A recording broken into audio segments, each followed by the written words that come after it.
Hello friends, नमस्कार। एक बार फिर स्वागत है आपका हमारे YouTube channel GS exam solution में। दोस्तों, आज के इस वीडियो में हम यूपी ट्रिपल एससी पेट 2023 के एग्ज़ाम के लिए सभी टॉपिक को कवर करेंगे। तो आज के इस वीडियो में मुख्य टॉपिक है आपका मौर्य वंश, जिसमें सम्राट अशोक से संबंधित बहुत सारे क्वेश्चन हैं और ये भारतीय इतिहास से संबंधित क्वेश्चन है टॉप 50। ठीक है, और ये 5वें नंबर की आज जो कि टेस्ट सीरीज आपको दी जा रही है, इससे पहले 4 टॉपिक को कवर कर लिया गया है इंडियन हिस्ट्री में। और हिंदी ग्रामर की भी क्लास चालू है, जो कि आपको शाम 7 बजे दी जाती है। अब इसमें भी आपको टॉप 50 क्वेश्चन मिलेंगे। तो इसमें टॉपिक वाइज सोल्यूशन के साथ साथ प्रीवियस ईयर के क्वेश्चन भी सम्मिलित हैं। वीडियो अच्छी लगी तो चैनल को सब्सक्राइब करिएगा, वीडियो को लाइक करिएगा, शेयर करिएगा और कमेंट करिएगा। ठीक है, तो चलिए स्टार्ट करेंगे दोस्तों। सबसे पहले नंबर के क्वेश्चन में है कि निम्नलिखित में से प्राचीनतम राजवंश कौन है। तो इन विकल्पों में से सबसे प्राचीनतम वंश कौन है आपका। तो इन विकल्पों में से मौर्य वंश जो है यह सबसे प्राचीनतम है। ठीक है, तो विकल्प आपका जो ए होगा इसका राइट आंसर हो जाएगा। ठीक है, चलिए दोस्तों नेक्स्ट क्वेश्चन को देखेंगे। एकदम बहुत ही शानदार तरीके से सभी क्वेश्चन को देखेंगे, जो कि एमसीक्यू टाइप के हैं। अगले क्वेश्चन में है कि मौर्य साम्राज्य की स्थापना किसने की। देखिए, एकदम शुरू से स्टार्ट किया गया है और लास्ट तक आपको ख़त्म कर दिया जाएगा मौर्य वंश टॉप 50 में। तो मौर्य साम्राज्य की स्थापना जो है वह चंद्रगुप्त मौर्य द्वारा किया गया था। किसके द्वारा? चंद्रगुप्त मौर्य। तो विकल्प में आपका जो बी विकल्प है यह सही उत्तर होगा, चंद्रगुप्त मौर्य। आगे बढ़ेंगे तो तीसरे नंबर के क्वेश्चन में है कि चंद्रगुप्त मौर्य के शासन विस्तार में किसने मुख्य रूप से मदद की थी। तो चंद्रगुप्त मौर्य के शासन विस्तार में अगर जो देखा जाए तो चाणक्य या कौटिल्य या विष्णुगुप्त, ये तीनों नाम एक ही व्यक्ति का है। और ये जो चाणक्य थे, इन्होंने चंद्रगुप्त मौर्य के शासन के विस्तार में बहुत ही मुख्य भूमिका निभाई थी।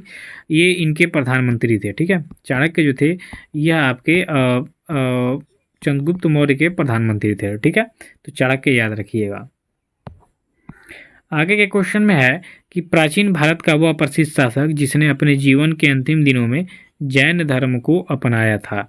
तो प्राचीन भारत का वह प्रसिद्ध शासक कौन था जिसने जैन धर्म को अपनाया था। तो आपका चंद्रगुप्त मौर्य था। ठीक है, अंतिम समय में यह अपना राज्यपाट सब सौंप के और जैन धर्म को अपना के चला गया था श्रोडवेल गोला में, जो कि कर्नाटक में है। ठीक है, वहाँ गुमतेश्वर की बाहुबली की मूर्ति भी है, वहाँ प्रत्येक 12 वर्ष पे मेला लगता है। चलिए आगे के क्वेश्चन को देखेंगे कि प्रसिद्ध यूनानी राजदूत मेगास्थनीज भारत में किसके दरबार में आया था। तो मेगास्थनीज की बात करेंगे तो यह आया था आपके चंद्रगुप्त मौर्य के दरबार में। ठीक है, विकल्प ए इसका राइट आंसर हो जाएगा। आया क्यों था? देखिए, आने का प्रयोजन ये था कि सेल्यूकस निकेटर जो कि सिकंदर का सेनापति था, तो सिकंदर की मृत्यु के बाद जो सिकंदर की महत्वाकांक्षी योजना थी भारत विजय के लिए, तो उसने चंद्रगुप्त मौर्य से युद्ध किया, जिसमें चंद्रगुप्त मौर्य ने 305 ईसा पूर्व में इसको हरा दिया सेल्यूकस निकेटर को। तो सेल्यूकस निकेटर ने इसको 5 राज्य काबुल, कंधार, हेरात, अफगानिस्तान वाला क्षेत्र इसको दिया। साथ में अपनी पुत्री कार्नेलिया की शादी भी चंद्रगुप्त मौर्य से किया था। तो चंद्रगुप्त मौर्य पे और अपनी बेटी पे नज़र रखने के लिए इसने मेगास्थनीज को इनके राज्य में भेजा था राजदूत बना के। सेल्यूकस निकेटर का राजदूत था, याद रखिएगा। छठे नंबर के क्वेश्चन में है कि किस जैन ग्रंथ में चंद्रगुप्त मौर्य के जैन धर्म अपनाने का उल्लेख मिलता है। तो किस ग्रंथ में दोस्तों चंद्रगुप्त मौर्य को जैन धर्म अपनाने का उल्लेख मिलता है। तो ये आपका ग्रंथ है परिशिष्ट पर्वन। ठीक है, तो विकल्प यहाँ आपका बी जो होगा राइट आंसर हो जाएगा कि परिशिष्ट पर्वन में चंद्रगुप्त मौर्य के जैन धर्म अपनाने का उल्लेख मिलता है। ठीक है, चलिए दोस्तों नेक्स्ट क्वेश्चन देखेंगे कि चंद्रगुप्त मौर्य ने सेल्यूकस निकेटर को कब पराजित किया। अभी देखिए, अभी हाल ही में हमने पीछे के क्वेश्चन में इसको बताया।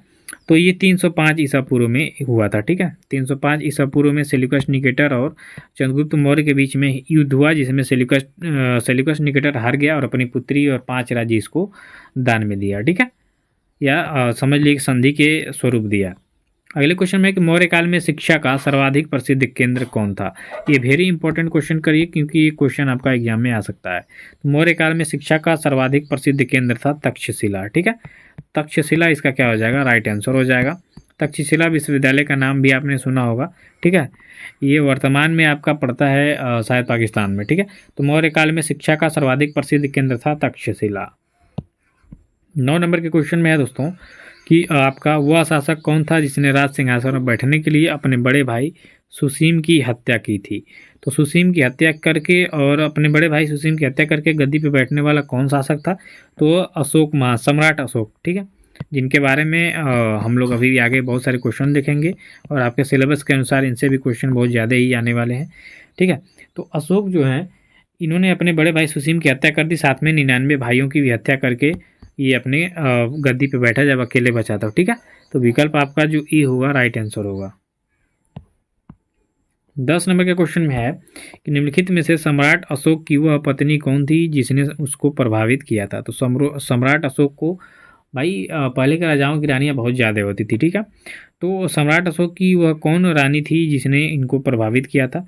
तो कारुवाकी थी। ठीक है, कारुवाकी जो थी इनकी पत्नी, इनको सबसे ज़्यादा प्रभावित की थी। तो विकल्प यहाँ बी राइट आंसर होगा।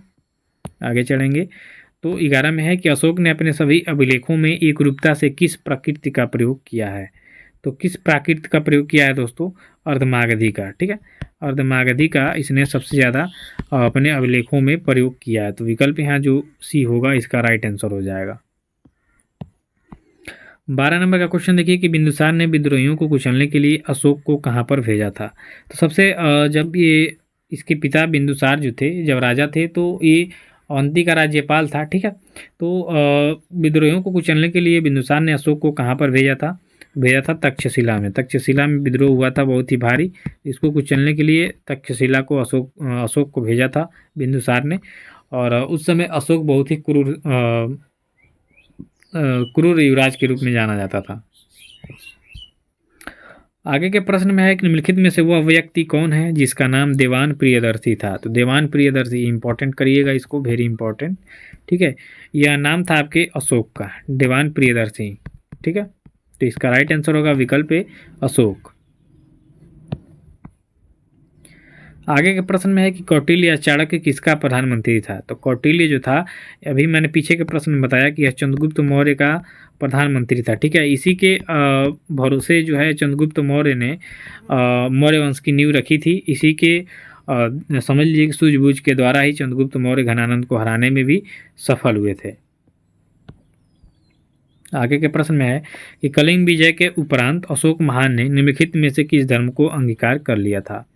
तो कलिंग की विजय यानी 261 ईसा पूर्व में कलिंग पर जब अशोक ने विजय प्राप्त किया तो वहाँ के नरसंहार को देख के इसका हृदय परिवर्तित हुआ और वहाँ से इसने बौद्ध धर्म को अपना लिया था। तो विकल्प आपका जो सी होगा राइट आंसर हो जाएगा। ठीक है, 16 नंबर का प्रश्न देखिए कि सांची कला और मूर्ति कला का निरूपण करता है। सांची किस, जो आपका सांची है यह किस कला और मूर्ति कला का निरूपण करती है।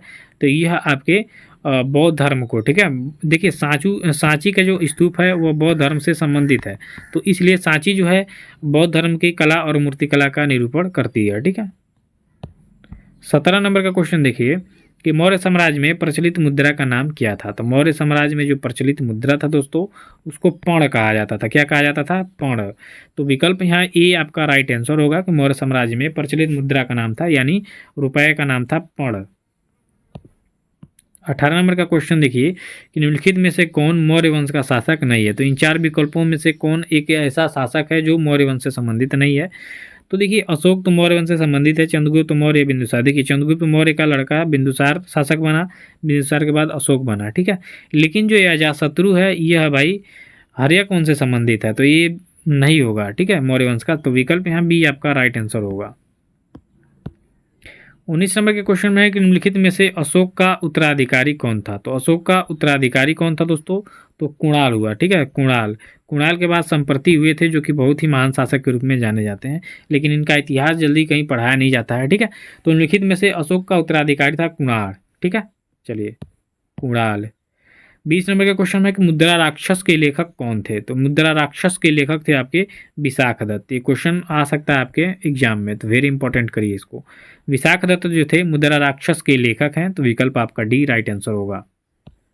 21 नंबर के क्वेश्चन में है कि मालवा गुजरात महाराष्ट्र किस शासक ने पहली बार जीते। तो मालवा गुजरात और महाराष्ट्र को सबसे पहले आपके चंद्रगुप्त मौर्य ने जीता था। तो विकल्प यहाँ आपका ए जो होगा इसका राइट आंसर हो जाएगा, चंद्रगुप्त मौर्य। विकल्प ए सही उत्तर होगा। 22 नंबर के क्वेश्चन में है कि किसने सहिष्णुता, उदारता, करुणा के त्रिविध आधार पर राजवंश की स्थापना की।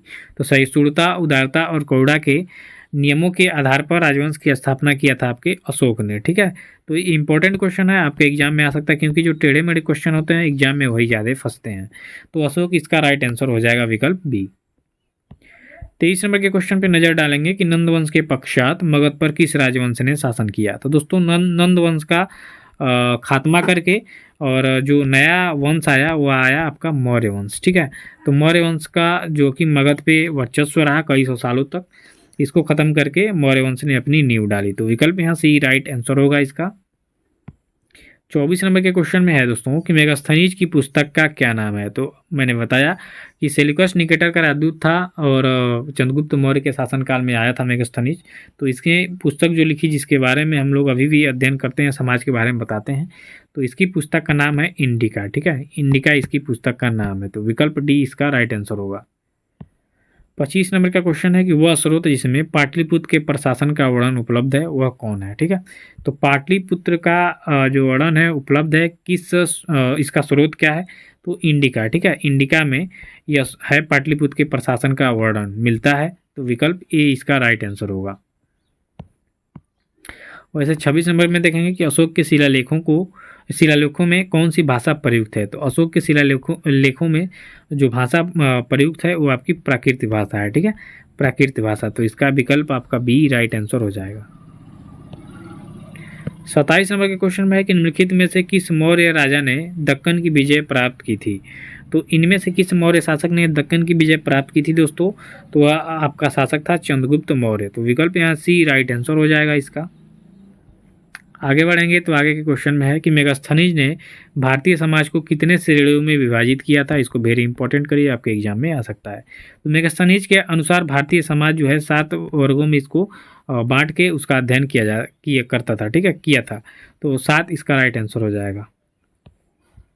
29 में है कि कौटिल्य के अर्थशास्त्र में किस पहलू पर प्रकाश डाला गया। तो देखिए, अर्थशास्त्र इसका नाम है, लेकिन अर्थव्यवस्था के बारे में न इस पे प्रकाश डाल के राजनीतिक जीवन नीतियों पे प्रकाश डाला गया है। ठीक है, तो क्वेश्चन में आपके बहुत सारे एग्जामों में आया है कि कौटिल्य का अर्थशास्त्र किससे संबंधित है।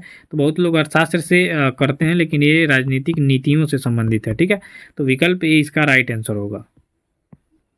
अब 30 नंबर का क्वेश्चन देखेंगे दोस्तों कि पाटलिपुत्र को किस शासक ने सर्वप्रथम अपनी राजधानी बनाई। तो पाटलिपुत्र को किस शासक ने अपनी सबसे पहले राजधानी बनाई थी दोस्तों, वो आपका बिंदुसार था। तो विकल्प यहाँ बी राइट आंसर हो जाएगा इसका। आगे के क्वेश्चन को देखेंगे कि पाटलिपुत्र में स्थित चंद्रगुप्त मौर्य का पहला जो मौर्य का महल था वो मुख्यतः किसका बना था। तो पाटलिपुत्र में स्थित चंद्रगुप्त मौर्य का जो महल था वह लकड़ी का बना हुआ था। ठीक है, लकड़ी इसका क्या हो जाएगा, सही उत्तर हो जाएगा विकल्प सी। अब 32 नंबर के क्वेश्चन में है कि बराबर की गुफाओं का उपयोग किसके आश्रय गृह के रूप में किया गया। तो बराबर की गुफाओं का उपयोग इससे पहले आपने जब जैन बौद्ध धर्म पढ़ा था तो उसमें इसका जिक्र किया गया था। तो इसमें आजीविकों के लिए इसका आश्रय गृह के रूप में इस्तेमाल किया गया। तो विकल्प टी इसका राइट आंसर होगा। 33 नंबर के क्वेश्चन में देखिए कि केवल वह स्तंभ लेख जिसमें अशोक ने स्वयं को मगध का सम्राट बताया है कौन है। ठीक है, तो वह आपका है भाबरू स्तंभ लेख। भाबरू स्तंभ लेख में अशोक ने स्वयं को मगध का सम्राट बताया है। तो विकल्प ए इसका राइट आंसर होगा मित्रों। 34 नंबर का है कि उत्तराखंड में अशोक का एक शिलालेख कहाँ पर स्थित है। तो उत्तराखंड में अशोक का एक शिलालेख स्थित है कालसी में। ठीक है, तो ये बहुत ही मोस्ट इंपॉर्टेंट क्वेश्चन है, क्योंकि पहले बहुत सारे एग्जाम में यह क्वेश्चन आ चुका है। तो उत्तराखंड में अशोक का एकमात्र शिलालेख है कालसी में। 35 नंबर का क्वेश्चन देखिए, सांची का स्तूप किसने बनवाया था। ये भी मोस्ट इंपॉर्टेंट क्वेश्चन करिए, वेरी इंपॉर्टेंट में।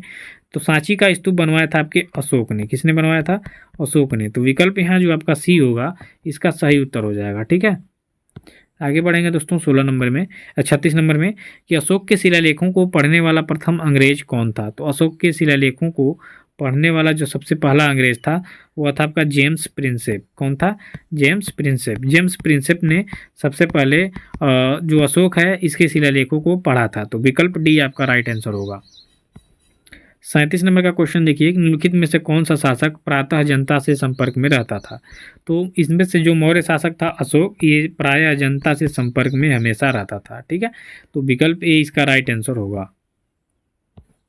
38 का देखिए कि कलिंग का प्रसिद्ध युद्ध कब हुआ था। अभी इंपॉर्टेंट क्वेश्चन है, आ सकता है। ये हुआ था आपका 261 ईसा पूर्व में। पीछे के क्वेश्चनों में इसको अभी कवर किया गया था। तो 261 ईसा पूर्व में कलिंग का प्रसिद्ध युद्ध हुआ था और यहीं से आपके अशोक का हृदय परिवर्तन हुआ और यहाँ से उसने बौद्ध धर्म को ग्रहण किया और अपनी तलवार कभी नहीं उठाया। 39 नंबर के क्वेश्चन में है कि अशोक के अधिकांश अभिलेख किस भाषा व लिपि में है। तो अशोक के अधिकांश अभिलेख प्राकृत और ब्राह्मी लिपि और देखिए प्राकृतिक भाषा में और लिपि जो है ब्राह्मी लिपि है, ठीक है। तो याद रखिएगा कि अशोक के अधिकांश अभिलेख प्राकृतिक भाषा में है और लिपि जो है ब्राह्मी है। 40 नंबर का प्रश्न देखेंगे कि श्रीनगर की स्थापना किस मौर्य शासक ने की थी। तो दोस्तों श्रीनगर नगर की स्थापना जो है यह आपके अशोक के द्वारा किया गया था। तो विकल्प यहाँ जो आपका डी होगा इसका राइट आंसर हो जाएगा, ठीक है। चलिए 41 नंबर के क्वेश्चन को देखिए कि मौर्य काल में गुप्तचरों को क्या कहा जाता था। वेरी इंपॉर्टेंट करिए इसको। तो मौर्य काल में गुप्तचरों को कहा जाता था गुड़ पुरुष, ठीक है। क्या कहा जाता था दोस्तों? गुड़ पुरुष। तो विकल्प यहाँ जो आपका ये होगा राइट आंसर होगा। 42 नंबर में देखिए कि मौर्य काल में एग्रोनोमाई किसे कहा जाता था। तो एग्रोनोमाई मौर्य काल में कहा जाता था जो सड़क निर्माण के अधिकारी होते थे। तो विकल्प आपका यहाँ भी राइट आंसर हो रहा है कि मौर्य काल में एग्रोनोमाई सड़क निर्माण के अधिकारियों को कहा जाता था, ठीक है। चलिए दोस्तों, उम्मीद कर रहा हूँ समझ में आ रहा होगा।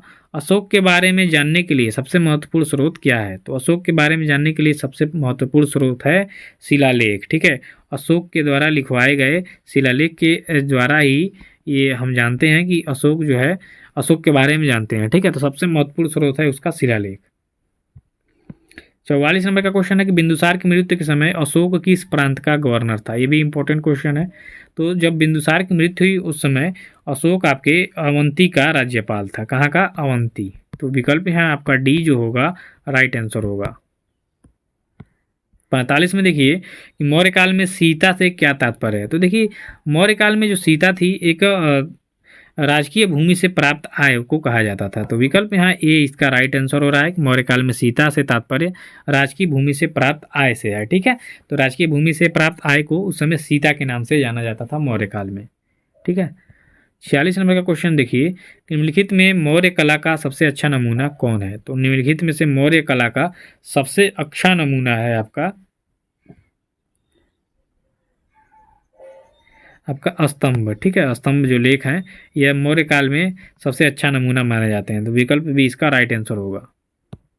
47 नंबर का क्वेश्चन देखिए, किसके शासनकाल में डायमेकस भारत आया था। देखिए डायमेकस एक आपका राजदूत था। तो ये आया था आपके बिंदुसार के शासनकाल में। तो यहाँ विकल्प आपका जो सी होगा इसका राइट आंसर हो जाएगा, ठीक है। 48 नंबर का क्वेश्चन देखिए कि अंतिम मौर्य शासक कौन था। दोस्तों तो अंतिम मौर्य शासक की बात करेंगे तो बृहदत्त था, ठीक है। और बृहदत्त को मार के शिशु नाग ने जो कि ब्राह्मण था उसने शुंग वंश की नींव रखी थी, ठीक है। चलिए 49 नंबर का क्वेश्चन देखिए कि अशोक को किसने बौद्ध धर्म की दीक्षा दी। तो अशोक को बौद्ध धर्म की दीक्षा दिया था उपगुप्त ने, ठीक है। तो विकल्प यहाँ जो आपका ये होगा वो आपका राइट आंसर हो जाएगा। देखिए शुंग इसको बृहदत्त को शिशुनाग ने नहीं मारा था, पुष्यमित्र शुंग ने मारा था, ठीक है। पुष्यमित्र शुंग ने, सॉरी क्षमा चाहते हैं, थोड़ा सा मिसअंडरस्टैंडिंग हो गई थी।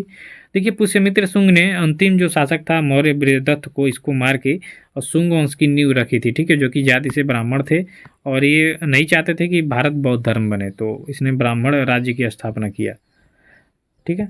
चलिए नेक्स्ट क्वेश्चन है आपके 50 नंबर में कि अशोक ने किस अभिलेख में कहा था कि सभी मनुष्य मेरी संतान है। वेरी वेरी इंपॉर्टेंट करिए इसको।